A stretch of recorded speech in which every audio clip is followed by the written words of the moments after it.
Just because breastfeeding is natural doesn't mean it's easy, but you don't have to do it alone. That's where the Lactation Network comes in. The Lactation Network helps parents at every stage of the breastfeeding journey, whether you need support resolving feeding issues, choosing the right breast pump, creating a plan for weaning, or anything in between. The Lactation Network is the largest network of licensed breastfeeding experts in the country. They provide in-home, in-office, and telehealth consultations in all 50 states with no out-of-pocket cost. Get the breastfeeding care you deserve with the Lactation Network. Visit tln.care to schedule your own insurance-covered lactation consultation today. This is an extremely moving story, but warning, it does involve the death of a baby from a rare genetic condition.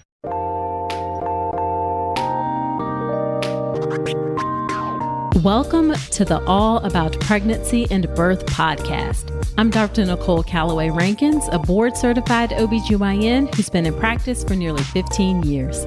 I've had the privilege of helping over 1,000 babies into this world, and I'm here to help you be calm, confident, and empowered to have a beautiful pregnancy and birth. Quick note, this podcast is for educational purposes only and is not a substitute for medical advice. Check out the full disclaimer at drnicolerankins.com/disclaimer. Now let's get to it. Hello there. Welcome to another episode of the podcast. This is episode number 236. Whether this is your first time or you've been here before, I'm so grateful you're spending some time with me today. This is a very hard birth story, but I do hope that you listen, as it's such a demonstration of strength and resilience through an incredibly challenging time with unimaginable ups and downs during the process. In today's episode, we have Kerry. Kerry is mom to Finley, Quinn, and their 2 dogs. They love spending time outdoors hiking, and she loves playing ultimate frisbee. Kerry had a normal pregnancy, but a very abnormal birth and neonatal period. She wanted an unmedicated birth, made it to 8 centimeters, had her water broken, and then ended up with a C-section. And we'll touch upon that today. But we're going to spend the bulk of the time talking about what happened after her daughter's birth. Her daughter spent 7 weeks in the NICU, where she was diagnosed with a rare epileptic condition, and she died at 3 months in their home on hospice care. Kerry has since gone on to have another daughter, and we touch upon that as well.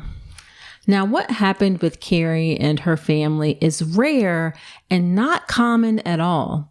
But rare and uncommon does not mean that it doesn't happen. The reality is that sometimes very difficult and painful circumstances happen during pregnancy and birth, and things are not going to be okay. And we need tools to deal with those unfortunate, tragic, painful circumstances.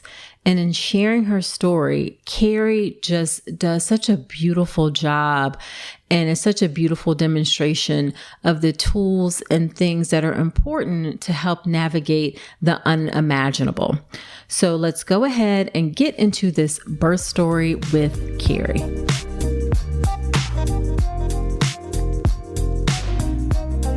All right. Thank you so much, Kerry, for agreeing to come on to the podcast and share your story with us. Thanks for having me. Yeah, so why don't you start off a bit by telling us a bit about yourself and your family? So we're located here in Tucson, Arizona, which is really hot right now. So we're stuck in a house. So it feels like a piece of my identity right now. Right. And I'm with my husband, and we have our 2 dogs and my daughter Quinn. So are currently with us, and we're really outdoorsy people, which is why being in the heat feels like a part of our identity, because you can't really go outside right now. You cannot when it's 100 and something degrees. Hard. Yes. And we are going to spend most of our time talking about your first birth with your first daughter. That's correct. And her name was Finley.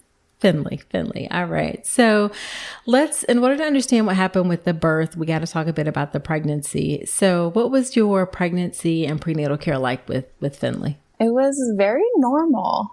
Everything seemed normal. So I was under midwifery care. Okay. We have this really cool setup here in one of our local hospitals where the midwives have 2 birthing rooms within the hospital. So you can get that midwifery care, you can have that experience, but also feel that like safety net of just that's nice. being in the hospital. So we went that route because I had wanted to do an unmedicated birth. Okay. That is not at all what happened, but that's what I wanted. Right. And I loved my care because the midwives, you just had a lot of time with them. So my appointments were longer than 15 minutes every time. They were very like focused on reassurance and that things are normal. Right. And it was all stuff that I just really appreciated. And so it was good. I had some pelvic girdle, some pain. It got pretty intense at the end. So that was, kind of not fun. And we'll go into that later, I'm sure. But other than that, everything just seemed normal. Okay. Right up until the very end when it was not normal. Okay. All right. And then what are some things you did to prepare for birth? I feel like I did a lot. So I listened to so many of your podcasts. And then I got your birth prep course. Okay. And then the midwife care that I was in, it's like a community center, and they had like a birthing class too. So you got put in this like cohort of people. Okay. And we had like hour-long, this was all during COVID as well. So I was pregnant summer of 2020. Okay. So you got put in this Zoom cohort with people when we, did birthing classes together and got to kind of know each other. I did not feel like that had as much information, honestly, as your podcast in your class, but it was kind of a nice little extra. Then I got to know a little bit more about specifics of my area. Gotcha. I did not read any books, so I am not a reader. So I'm so happy that podcasts and online courses exist. Yeah, exactly. So you said you wanted an unmedicated birth. Was there anything else that you wanted for your birth? Not really. I mean, I was hoping to just have an unmedicated vaginal birth. I wasn't super opposed to an epidural. Okay. And I was really trying to just like leave it as open as possible because, I always hear you say birth's unpredictable. You don't know what's going to happen. And so I was trying not to get like too caught up in specifics or anything. Sure. I just, I wanted to be able to eat during my labor though. And that was something that was really big for me. So I wanted to be able to eat. Gotcha. And I'm sure the midwives probably supported that. They did until I had to be induced. And then it sort of. Yeah. Okay. All right. We'll definitely get to that. Yeah, go ahead. Everyone tells you you're not going to want to eat. And I was like, no, I'm going to want to eat. And I wanted to eat.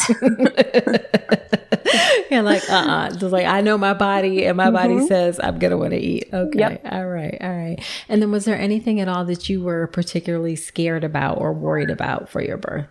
The first time, no. Other than just, I think like the general fears, like something's going to happen or it's going to be really painful or, I was like a little unsure if I was going to be able to do it unmedicated. But yeah, I didn't have any like, I think just like the general nerves that everybody has. Yeah. And so your pregnancy went along normally, like no issues with growth, ultrasounds and things looked okay. Yeah. Oh, and I will say one of my fears was getting a C-section, which I ended up having. But yeah, no, the scans all looked good. Her 20-week scan looked good. The practice only did a 20-week ultrasound. So there was no, nothing really like, aside from them checking her heart rate in the office, there really wasn't anything more done and nothing was abnormal. Okay. All right. So then how did you come to be induced? Let's talk about your labor and your birth experience. Yeah. So right at 40 weeks, I woke up one morning and I felt a wetness and I thought, that might be my fluid. I might have ruptured. But then I was like, it's not a lot. So I don't know. So I got on the phone with the midwives. They're like, you're describing enough, come in. So I went in, they did the test, and it was not amniotic fluid. Okay. But while I was in there, the midwife was just like, she's kind of like, my spidey senses are going off. That kind of something isn't quite right here. Okay. I'd like to do an ultrasound. Okay. And so I was like, okay. And so we did the ultrasound, and she was pretty large. Okay. And I had a lot of, well, at the time I just had excess fluid. Okay. So, and then she was not passing her NST. We were in there for hours, and it just was not going well. So they were like, we think we should induce today. And I was just not ready for that at all. And so I bargained with them, and I was like, can we do this tomorrow morning? I want to go home. I want to get my stuff. I want to do these things. And so we got her to, show up on the screening well enough that they agreed that we could go home and do the induction in the morning. Okay. So I went home. I packed up all my stuff. We got my mom to come out from California so she could watch our dogs. Right. And we went in for an induction in the morning. Okay. And at that point, I was pretty concerned mostly because I didn't want that C-section. Sure. And I knew we were starting the cascade of interventions potentially. And also I wanted unmedicated. And I knew that could be a little more difficult with an induction. And because of the excess fluid, she really was not staying on those monitors very well. Okay. And that turned out to just be a nightmare for me. Okay. Because, not that I was stressed that anything was happening with her, because again, so far I think I have a normal pregnancy, everything's fine, I have a healthy baby. So just the flip from planning on intermittent monitoring to the continuous and having those things not work very well. And, I had planned on being mobile. That was a big part of why I didn't want an epidural, is because I wanted to be able to move around. Right. I don't like being stuck places. Right. Right. And then I'm on these monitors. So, and then they wanted to also put an IV in, right? And from your podcast, I knew that I could ask for a saline lock. So I did that. Okay. And they agreed to that. Okay. Well, good. So I was happy about that. So at least I didn't have the IV machine too. Sure. The whole time. Gotcha. Gotcha. So what did they use? How did they start the induction? I was not ripe at all. So they had to start with, I did the one that's inserted that you can remove. I can't remember what that one's called. Oh yeah. Cervidil or? Yeah, I think so. Okay. So we started with that. We went in, we ended up doing it in the evening. So, and they said I couldn't eat for an hour after I got it. And I was hungry going in. So I was like, we're going to have to wait on this then. I need to eat first. Right. So they made them wait. We got me food. Then I started the process. And then overnight, we just waited. And then the conversation was, in the morning, we'll start Pitocin. But potentially you could get kicked into labor through this process. Okay. And then the arguments started about being able to eat, because they didn't want me to eat if I was on Pitocin. And finally, one of the midwives just threw up her hands. She wasn't one that I had seen a lot during my pregnancy. Okay. She was like, you know what, we'll just deal with this when it comes up tomorrow. Okay. We won't talk about this anymore. Okay. And later I realized, I was like, she's not going to be on shift when this comes up. So she was just kicking the can. Yes. But thankfully it turned out not to matter, because the cervical kicked me into labor. So I didn't need to be on Pitocin. Okay. Which was awesome. Nice. Kind of. I guess we'll hear why or why not. Yeah. It was great because I could eat, but I had these very strange contractions. So they were not very painful. They weren't very strong, but they were strong enough. But they would last for a very long time. And then I would have very little time in between my contractions. So I was almost like reversed. Like if you looked at the machine, it was just like flat, flat, flat. And then it would dip down, and then it would come back up, and then it would be flat, flat, flat. And that's just like what I felt. So that became kind of exhausting, because I just wasn't getting any break. And this was just from the Cervidil. Okay. Yeah. Okay. All right. So things are kind of moving along though. And I was like managing. Oh, and I had, I was really upset about the monitors. So I kept asking them, like, what are the other options? What are the other options? And I just kept digging in. What are the other options? And eventually someone was like, we have Bluetooth sticky monitors, but they're like, they don't really work very often. So we don't like using them. And I was like, well, let's try it because I'm miserable. So get them out for me. And it actually ended up working great. So nice. Okay. You can only leave them on for 24 hours because the adhesive. But and they were like, it's only going to be 24 hours. And I was like, let's just do it. I don't care. Right. I'm miserable. This will make it better. Okay.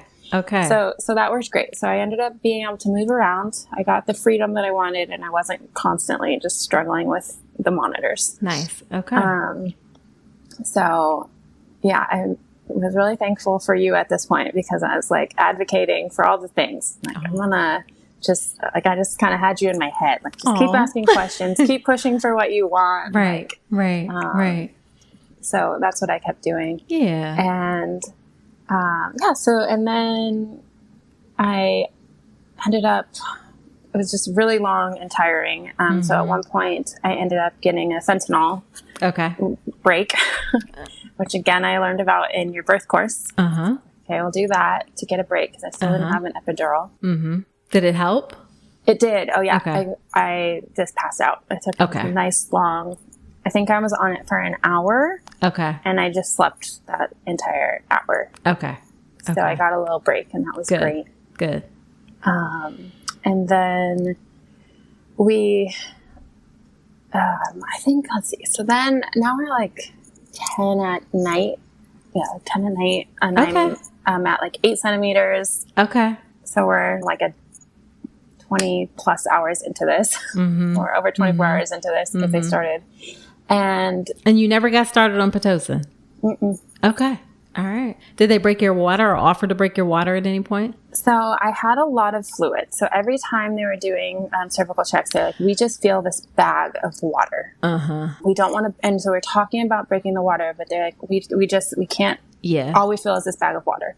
So we don't want to break it and have the cord slip. So we need you to get a little bit, it just kept being like, we need you to get a little more dilated. We need to get you a little more dilated so that we can be confident that that head is going to drop in. Yeah. So at around 8 centimeters, they finally broke my water. Okay. And that just, like, my contractions went from being not very painful, but long, to just so painful. Okay. And it was a huge gush of water. Okay. The midwife said that it was like some of the most water she had seen. Okay. So it was a huge gush of water, just immediately so painful. And we did that for a while. This is where it all just becomes a blur to me because it just is so painful. And I still don't have an epidural. So I'm just in pain trying to catch my breath, and I'm still not having a lot of break in between my contractions.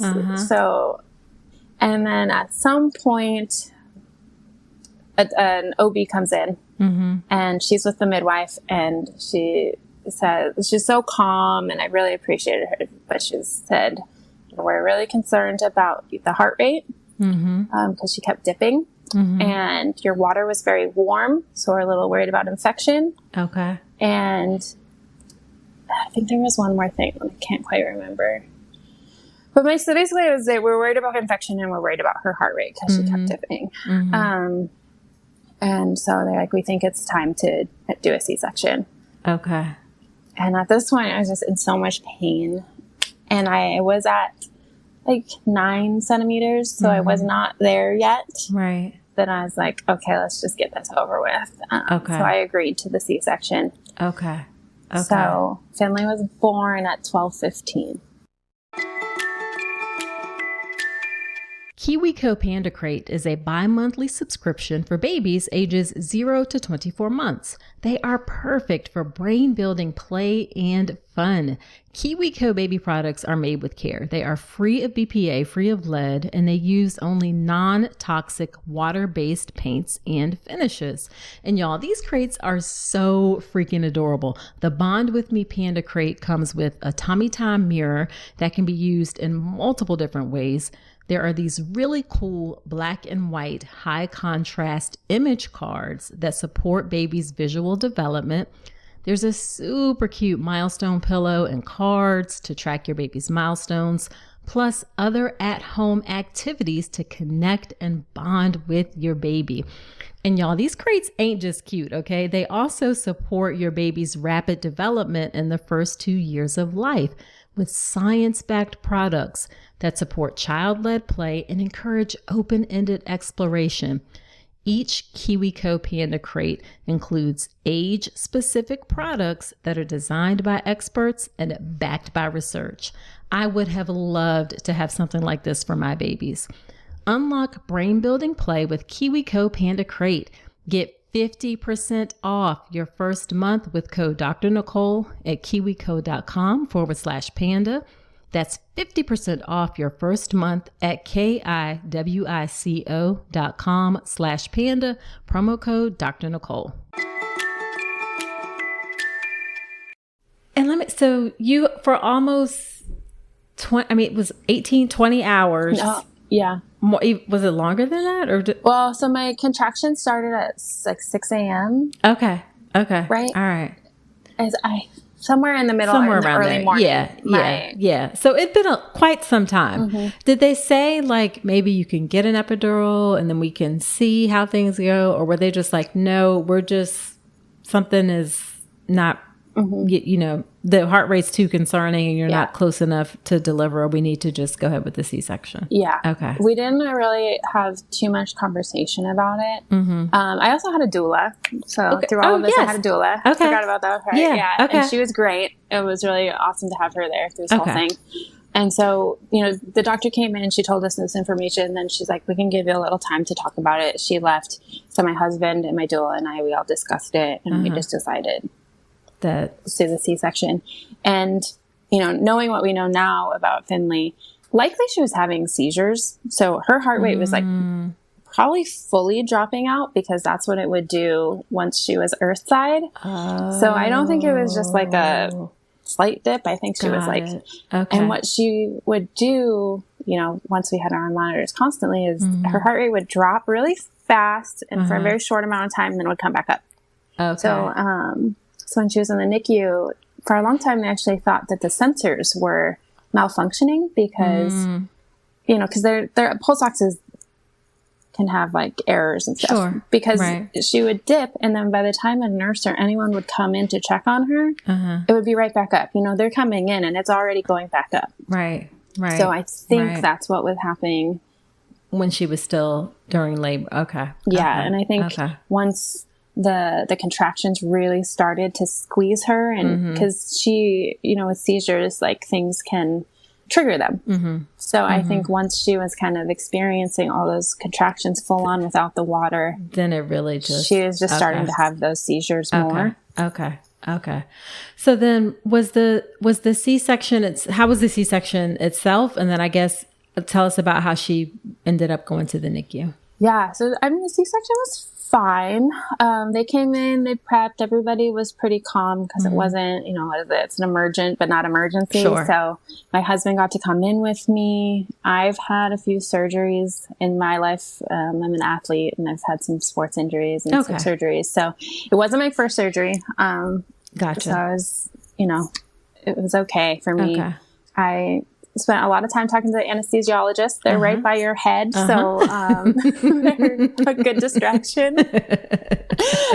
And I just kind of chatted my way through it. I wasn't really excited about, obviously, no one's excited about getting a C-section, but it's a little nerve-wracking because you're awake and things are happening. And thankfully, the spinal worked well, so I didn't feel any pain, but I did feel that tugging. Yeah, it's a weird sensation. It's hard to describe until you, it's like something's happening, but it doesn't hurt. Yeah. Yeah, and I was also, right before I had gone in, I listened to your episode on inductions, and I had listened to something about C-sections. I think I had listened to your story, so I knew that some amount of that feeling was normal. So that was kind of reassuring. So then she came out, her APGAR scores were really low.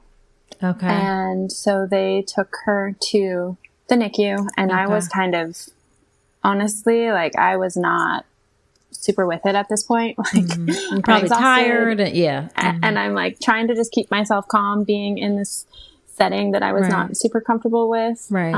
So I wasn't like fully aware of what was happening, but, and my memory gets a little foggy around this point, but she went to the NICU. And at this point we weren't too concerned because it's not, I've learned it's not super unusual for a C-section baby to go to the NICU initially and get that suction and the help with their breathing, and then they get released.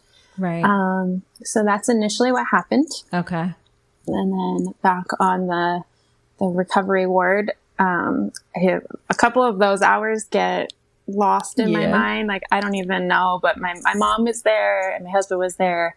And at some point she got released from the NICU and was back in the room with us. And I have like... Oh, so she actually came out of the NICU for a bit. Okay. Yes. Okay. Yeah, she came out of the NICU and she was in the room with us, and I was trying to breastfeed her. And she wasn't doing it.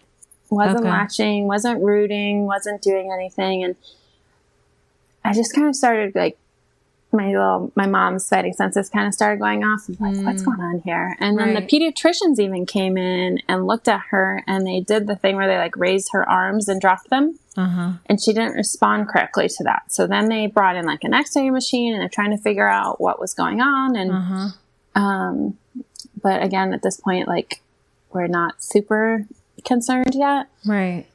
And then because she was having trouble feeding, I asked for a lactation consultant to come in. So the lactation consultant comes in, and I'm showing her what I'm noticing, that she's not latching, that she's not rooting, that she wasn't really grasping my fingers, kind of that she just wasn't having a lot of those normal reflexes. And the lactation consultant was like, yeah, this isn't right. Something's not right. We need to get the NICU team back in here. Okay. So then they came back in, and I think she probably had a seizure while they were in there, because the doctor came in and was like, her lips are blue. We got to get her out of here. Right. And so then she ended up going back to the NICU. So that was like a little unnerving, because it was like, that was the first rushed thing that had happened, was the doctor comes in, looks at her, and is like, we got to get her out of here. Right. So she goes down to the NICU. My husband went with her. I'm stuck in the bed because I just had a C-section. Right. So then, I got down there a little bit later, and they had her on oxygen. Okay. And then it became like trying to figure out what's going on. Okay. Yeah. And then how long before they figured out what was going on? Weeks. Oh my gosh. Yeah. Weeks. And it was getting worse. Okay. Right. Because she's having seizures, so she's losing function. But the tricky thing about babies, from what I've learned in this experience, is that it's really hard to tell when a baby's having a seizure, because baby movements are so uncoordinated. Right. And babies are so unpredictable. Sure. And they're, oh my gosh, just escaping me. The brain, EEG. Yeah. Are hard to read when they're teeny tiny.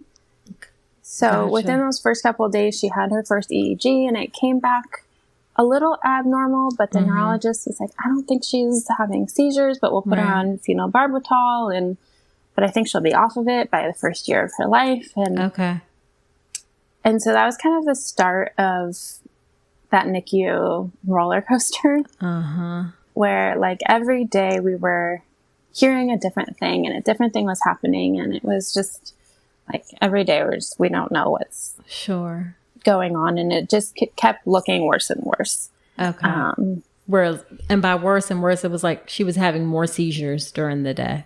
So she was just like, she wasn't getting, by worse and worse, I guess it was like she wasn't getting better. So they were hoping like, like initially they were hoping that like, oh, this is a C-section baby. She had low APGAR scores. Like maybe she'll get used to life outside the womb, and she'll start learning how to suck, and she'll start learning how to do these things. But she couldn't swallow. So she had no swallow reflex. So she couldn't take a bottle or anything? No bottle. Nothing. Okay. No breastfeeding. They had to put an NG tube in. She had to be on oxygen. And she would go like on and off of oxygen. So they would take her off the oxygen and she would kind of do okay. And then would come back in. She'd be back on the oxygen. Okay. And so it's like, okay, this is clearly like not going in the right direction. Right. But they had no idea what was wrong with her. Oh my gosh. So. And then in the meantime, you're recovering from having surgery. Yeah. And then you're going back and forth to the NICU every day. That's a lot. Yeah. We stayed in the hospital as long as we could. We took that full 5 days for the C-section, and we got an extra day because of the 12:15 thing. So we were there as long as we could, and we were just, so that was nice because you can wheel down, wheel back. And I started pumping in the hospital. Okay.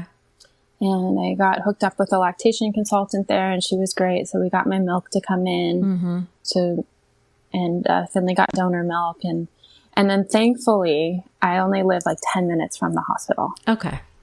So thankfully, it wasn't a big time. There wasn't a big commute time. Right, so we would kind of go in the morning, spend a couple of hours there, go home for lunch. I would kind of rest. Then we'd go back for like an afternoon. Then we'd come home for dinner. And then we'd go back another time for like a bedtime thing. And then we'd go to bed, and then we'd wake up and we'd do the whole thing again. Gotcha. And then were you on leave from work at all? Yeah.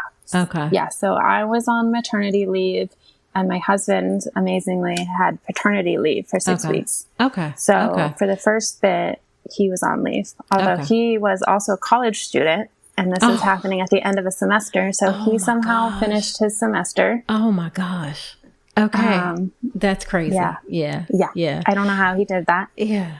And were you at all thinking like, I mean, obviously you're hoping that she's going to come home at some point. And were you like, well, how do I, you think your leave is to be able to bond with your baby, or was your work, had you even gotten to that point? So it was like a real roller coaster, because the first couple of weeks we think we're trying to process like, okay, so now we're going to have this high needs child and we're going to have to figure this out. And we're trying to, just process that. And it's, again, like kind of a struggle because we're really active, outgoing, outdoors people. And, and so that doesn't always fit super well with a high needs child, but we're like, okay, we'll figure this out.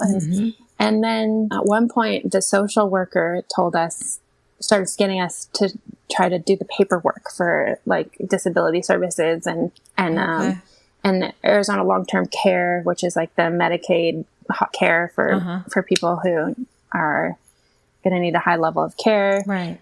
And she's talking about being on a vent, and that's where I kind of lost it. So that was like the end of her for me, because I was like, I talked to my doctor. I was like, why is she talking to me about a vent when we don't even know what's wrong yet? What is happening? Right. And I told the doctor then, I don't want anyone to speculate about what our life is going to be like or what she has until you can give me a diagnosis. Okay.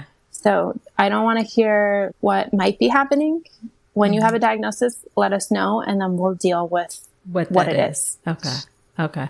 So then how did they finally get a diagnosis, and what was it? Yeah. So finally they went through like all the metabolic things. It wasn't any of those. So it was a lot of like crossing off answers. And she has had something called Ohtahara's syndrome.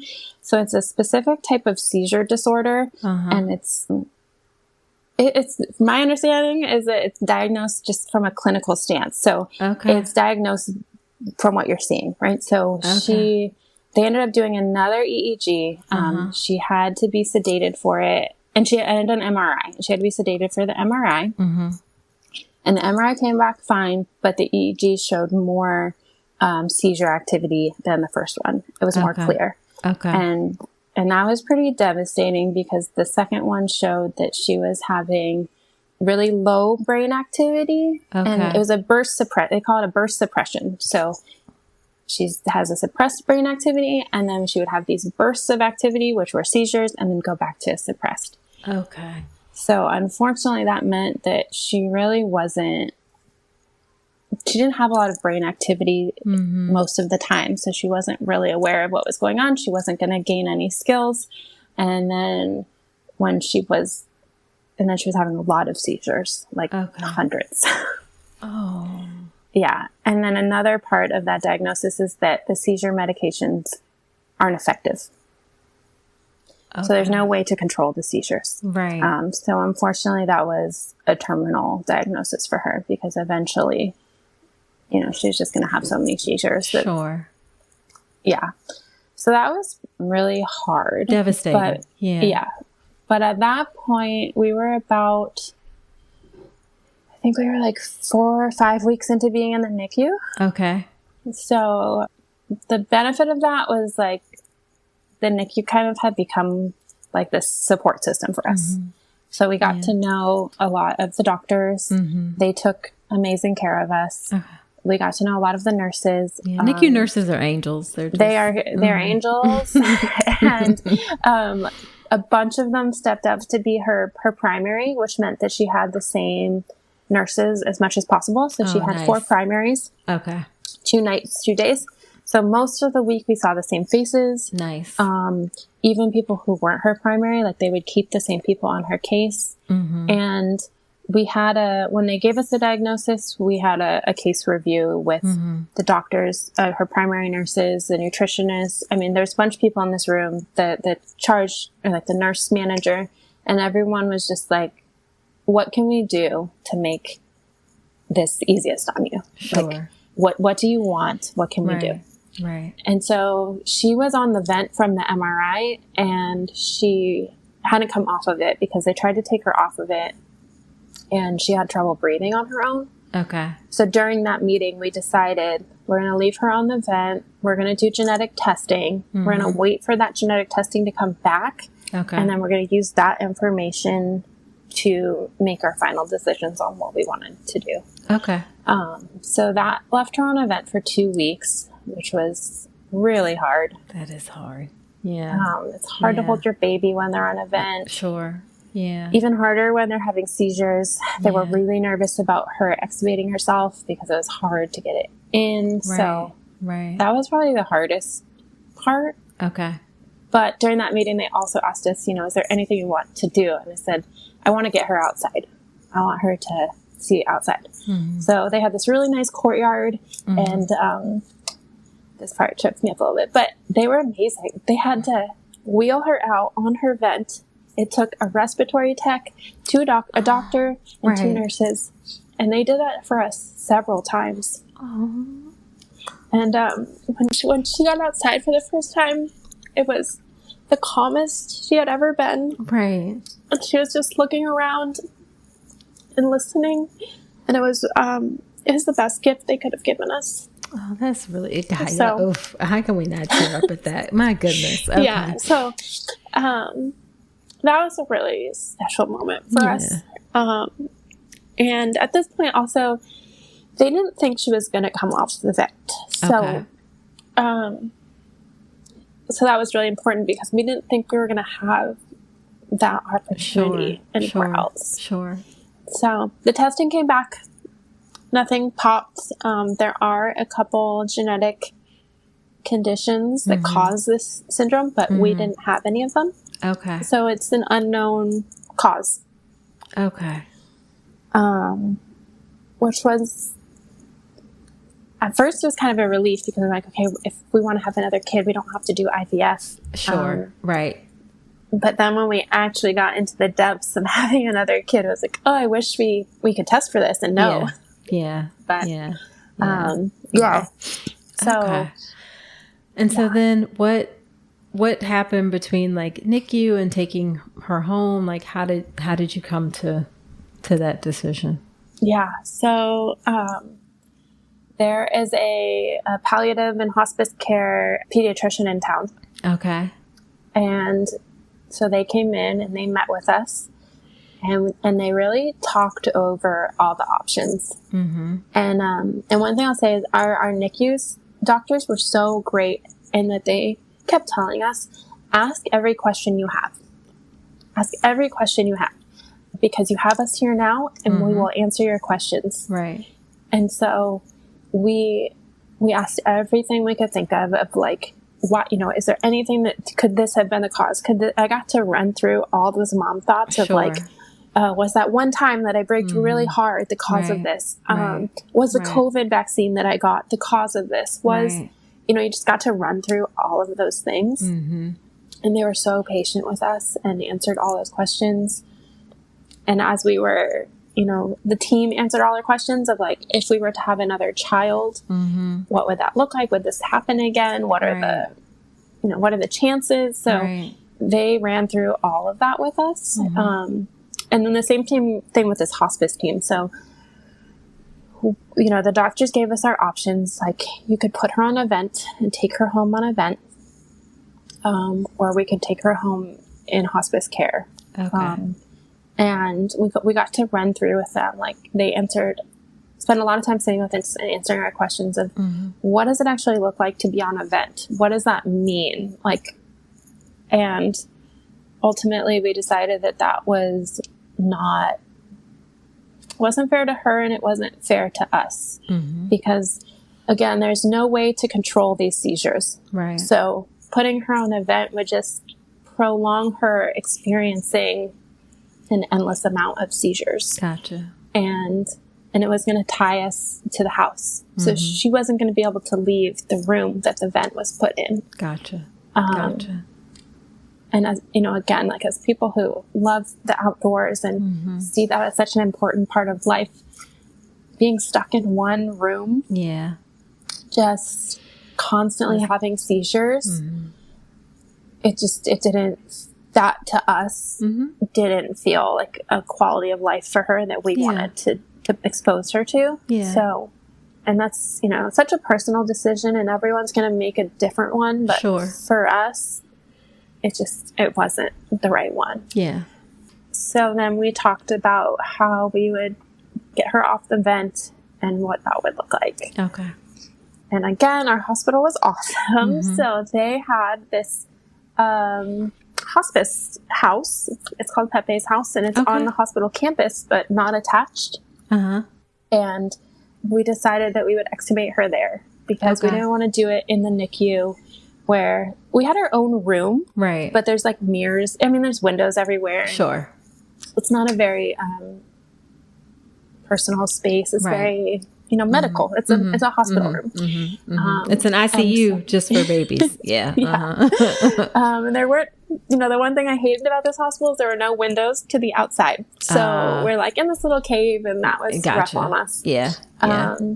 So we decided we'll take her to Pepe's house, and that way the room that we would extubate her in, there's a courtyard right off of that. So we could kind of just take her out there and spend some time. And we thought we were saying goodbye there. Because you thought when you extubated her that she would peacefully pass away, or right after she was extubated. That was the doctor's best guess. And, you know, and this is a neurologist, the NICU doctor, the pulmonologist. We had talked about trying to give her the best chance to make it off the vent. So we actually stopped one of the seizure medications, or two of them, to kind of help her with that, one that suppressed respiratory, and another one that I thought was making her throw up a lot, and it turns out it was. So so we transported her over there. It took like a transport team, so they had to put her in the thing, put her in it was the whole thing. And then one of her NICU nurses, or two of her NICU nurses, came over and like volunteered. They were there to do it and be with us. And we had her palliative nurse, and they, you know, pulled the tube out, and she just started breathing. Like she was breathing the best she had ever breathed. She was just like, thank you for, I don't know what happened, but, you know, because she had been on oxygen. If she wasn't on the vent, she was on oxygen, and then they pull it out, and she's just breathing. And we were all just staring at each other like, what's happening? And we had brought in a photographer that, Now I Lay Me Down to Sleep. They do photography for stillbirths, and we brought them in, and they were doing photography for us. And again, we thought we were saying bye. And then the day goes on, and the nurse says, she's doing pretty well. So if this is a Thursday, she said, if you make it through the weekend, then we're going to send you home. And we're just, the roller coaster continues, because we were not expecting to take her home.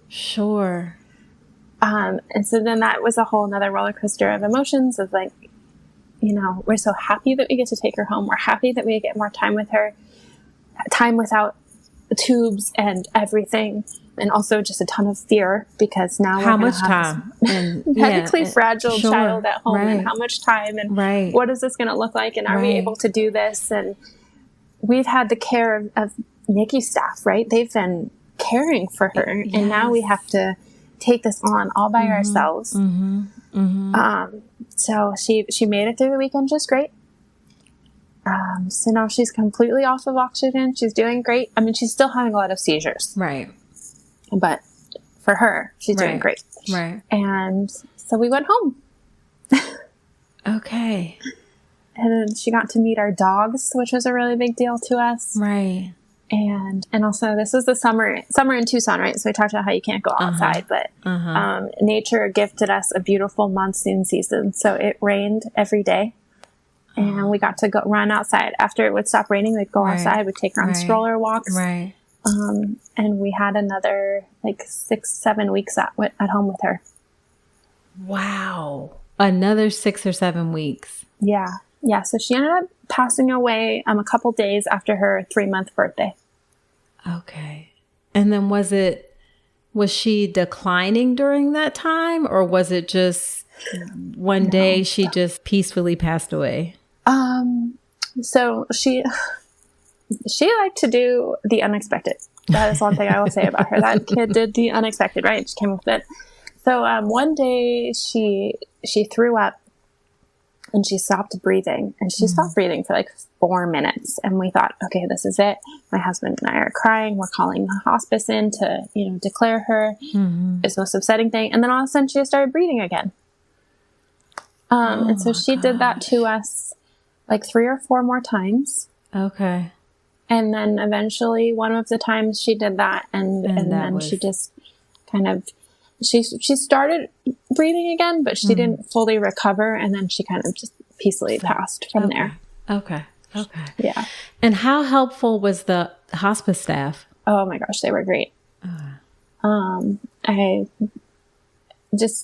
Every step, everybody was great. But the hospice staff was really great, and that linked us with some really great services. So what kind of services? Then the hospice, the doctor would come in and visit us, once every week or every 2 weeks, I think she came. We had a hospice nurse that came every week. Okay. We had a hospice social worker. Okay. Who came and just checked in on us. That one wasn't my favorite, but I think it's probably helpful for people. And then the big one is we got a hospice therapist. So once she passed, a bereavement therapist. Okay. And it took a couple months, but we made that call to talk to that therapist. Sure. And Mary Kay was fabulous, and we would do it together, my husband and I. And it was so helpful. Okay. She was great. That's amazing that you had those resources. And did insurance cover all of that? Yeah. Okay. Well, and so that's the other thing about hospice that's great is somehow once you're on hospice care, everything becomes free. Okay. I don't really understand it, but I had a huge hospital bill from my actual hospital stay and my insurance, but then everything else was covered. Okay. Well, that's good. At least you didn't have to worry about that financial thing for paying for all of that. No. Do they connect you with other families or anything, or have you connected with any other families who've experienced this sort of? They did not, but I had this acquaintance who had lost their child, I think 5 years before us. That I was I had met them at a wedding years and years ago, a friend of a friend, and I was friends with them on Facebook. And 5 years ago, they lost their Finn to a genetic disorder, and he passed away around 3 months old too. Okay. And so I can't remember. I think I reached out to them or they reached out to me, but we've been really connected ever since then. So we text, we message, we are just in contact with each other, and they were such a helpful support system for me. And they had to make a lot of the similar decisions, vent and all of that. Gotcha. And then they actually had their their second child was born right before Finley was born. So we kind of have this like, gotcha. Okay. We're like 5 years behind them type thing. Right. Yeah. Okay. All of us OBGYNs recommend that you take a prenatal supplement during pregnancy and ideally at least 3 months before getting pregnant. But which product is right for you, and will it have all of the nutrients you need for every stage of your journey? Choosing a prenatal can be so confusing, and that is why I am delighted to tell you about Element, which takes all the stress out of the process. Element is the first ever personalized prenatal supplement. It's designed by maternal fetal medicine doctors and is not only customized for each person, but it also changes over time for each stage of your journey from preconception to postpartum. Element provides a tailored prenatal supplement whether you have certain dietary preferences or a high-risk pregnancy or nutritional deficiencies like low iron or vitamin D. And every 30 days, they can adjust your prenatal protocol to make sure it is the perfect fit for you. Also, Element has exceptional ingredient quality, no fillers, no additives, and the packaging is eco-friendly too. Every pregnancy is unique, and your prenatal should be too, so visit helloelement.com. That's Element with 2 L's, and use the code Dr. Nicole to get 20% off your first order today. And so during that time, were there things that, I mean, you mentioned some of the helpful things, the social work, the hospice, the NICU nurses and things like that. Were there any other things that were helpful did you go back to work? No. So I ended up quitting my job, which my job was really hard and stressful, and it kind of put everything into perspective of me. Like I needed this is not the way forward in life. Okay. Gotcha. And I ended up actually going back to school. Okay. But yeah, the other thing that is really helpful is we have a really great community here. So my husband and I both play ultimate frisbee. And he doesn't play anymore. I still do. Anyway, so that is like a really good community of people. Like you have your teammates and all these people, and they were so, and it gave me something to go back to as well. Gotcha. But people were bringing over food. They were offering to walk our dog. They were just checking in on me. We got to bring Finley over to one of their houses for dinner and played board games with them. And just like, I think sometimes people think when someone's going through stuff like this, you have to do something really big for them. Right. Or you have to engage in these really hard conversations or different things. And that's really not what we always need. Like sometimes it's just nice for people to not act like everything's normal, because it's not normal. Right. But to still offer to hang out with you, offer to talk to you, offer to just, like I went back to playing Ultimate, and some of the nicest things people did was just give me like a knowing face look and a hug, and then we moved on and we played Ultimate. It didn't have to be like you're gonna go into this grieving process with me. You can just, if you used to invite me out to lunch, just invite me to lunch still. Gotcha. And then was there anything that people did that was harmful, that was like, please don't do that? Not very many people, but well, that's good. The biggest thing I think though is some people, it's a really hard thing to accept that this new life was born incompatible with life, right? Like people don't want to accept that, but that was our reality. And so sometimes people, like, especially when we were going through the process of getting our diagnosis, and I would say things like, yeah, it's looking really bad. We don't know what it is yet, but it's not good. They would be like, don't say that. It's going to be okay. And it's not going to be okay, because like we knew it wasn't going to be okay. The doctors were telling us it wasn't going to be okay. So, like, it's not always helpful to like have this positive, like everything's going to be okay outlook when we just know it's not.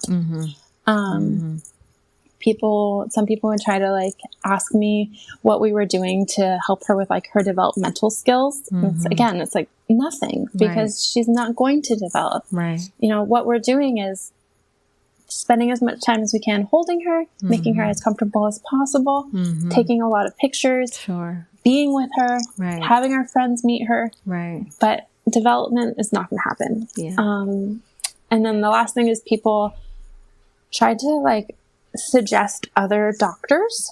And it's just like, you know, Tucson's not a giant place. Did we have like the best minds in the world on this? Probably not, but our doctors were really good and they were very compassionate. And in the end, like, it wasn't going to make a difference. Like, you know, if this was like a cancer diagnosis, maybe, you know, but there was, the thing with this is Ohtahara is there's no cure. Right. All you can do is manage symptoms.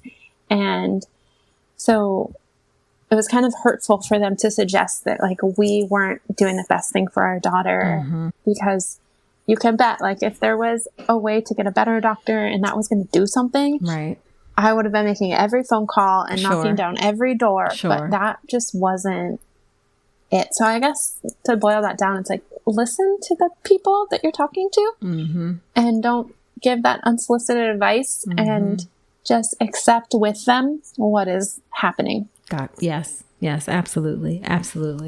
And then, as we're getting towards the end here, I know you've since had another baby. Yeah.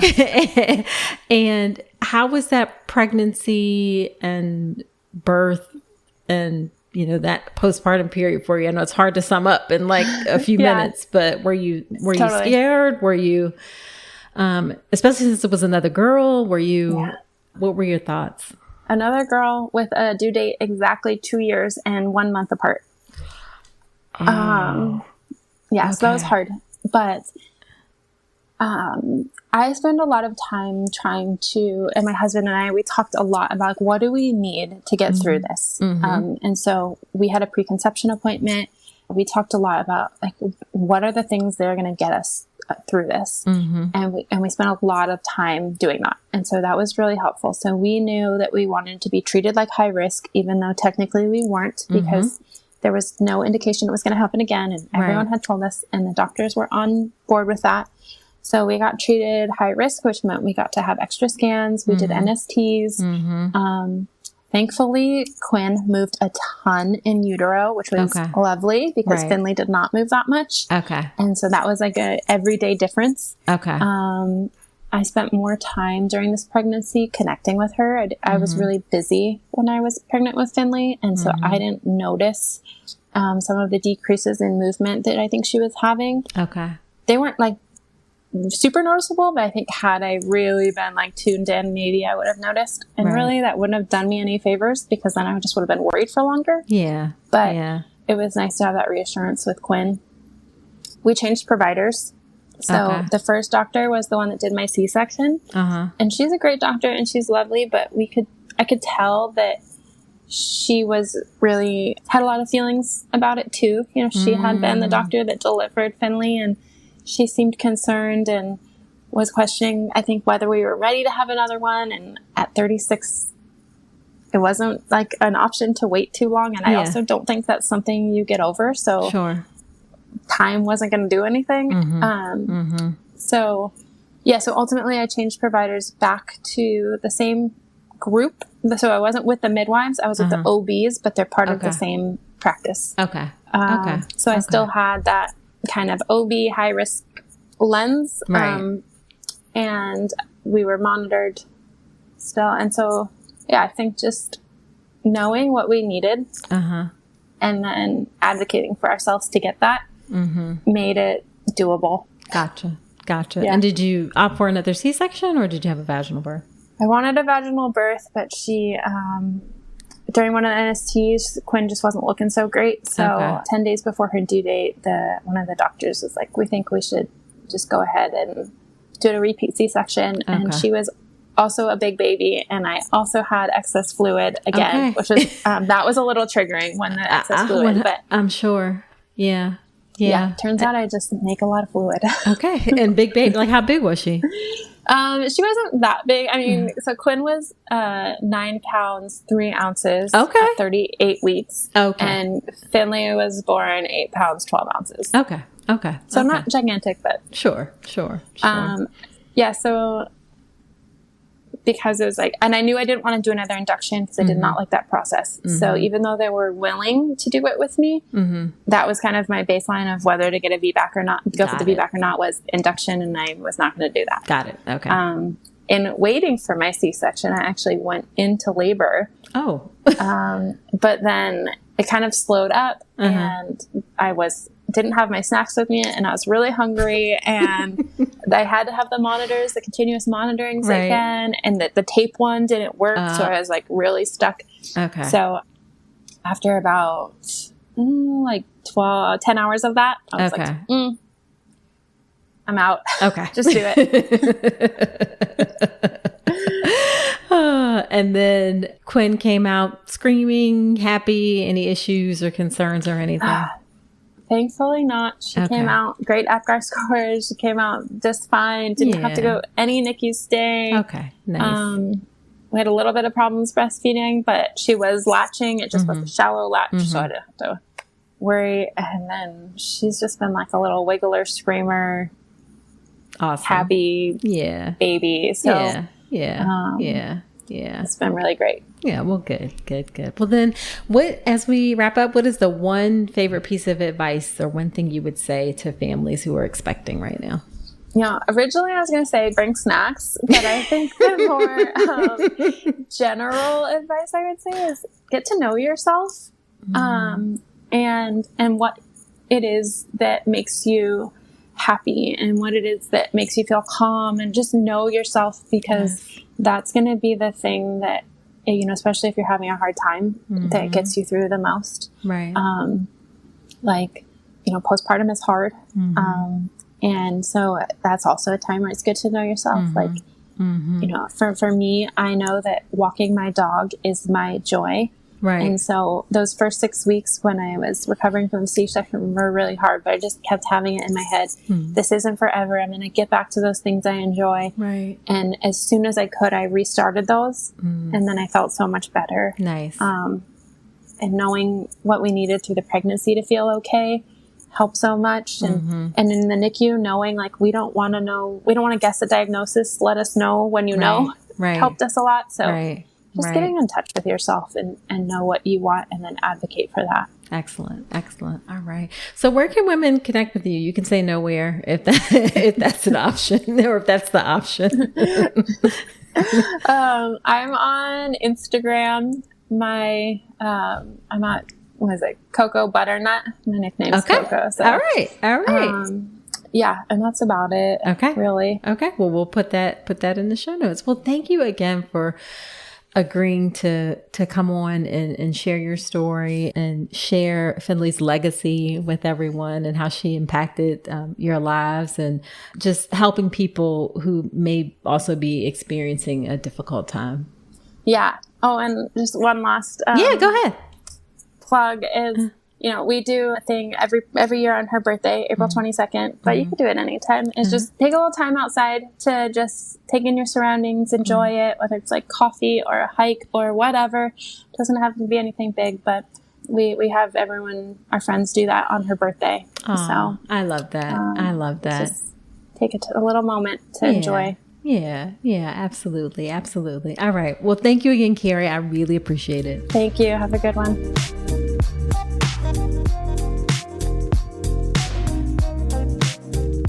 Wasn't that incredible? I so appreciate Kerry coming on and taking the time to share her story. I know that's not easy, and I really, really appreciate her doing so.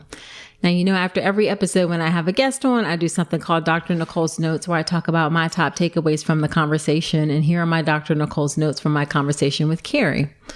Number 1, just a gentle reminder that ultrasound and genetic tests are not perfect. They don't show everything. Yes, they show quite a bit of things. Yes, they are quite helpful, but they don't show every possible thing that can happen that's a problem during pregnancy or after birth. Number 2, I really hate how much Kerry had to advocate for herself about things. And this was even with working with midwives. She had to advocate for herself about eating during the process. She had to advocate for herself about monitoring.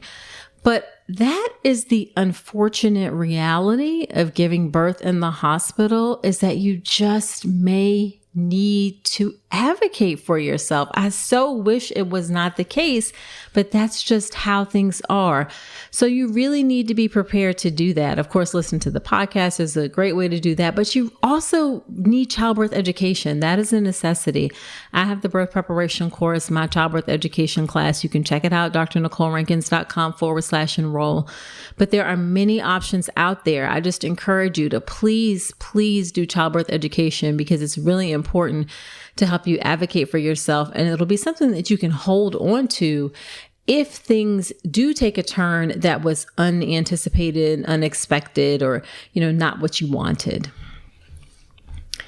Number 3, know yourself and know your values. Kerry and her family, her husband, they were very clear on the things that were important to them. For example, nature was really important to them. So they really wanted to get their baby girl out in nature, and they were able to do that. They really prioritized spending time with her and doing so in a way that felt good and right for their family. They didn't take her home on a ventilator because then she would have to be confined to that room, and they wanted to be able to take her out and experience the things that were important for them and their family and make the most of the time that they had together. They stayed with the team that they felt comfortable with. Even though they had a rare condition, they could have gone maybe to try to get an opinion at a bigger place or that kind of thing, but they stayed where they felt comfortable because that's what worked for them. They thought about how they wanted to approach the next pregnancy. She decided to be treated high risk because that's what felt good for her, not necessarily because the condition was likely to recur, but that's what she needed to have her own peace of mind. She also changed doctors as well for the next pregnancy. Please remember that you are an expert on you, and your expertise matters, and it's so critical that you bring the expertise about yourself to the table, because that is what is going to help you. That is what is going to sustain you when things get challenging.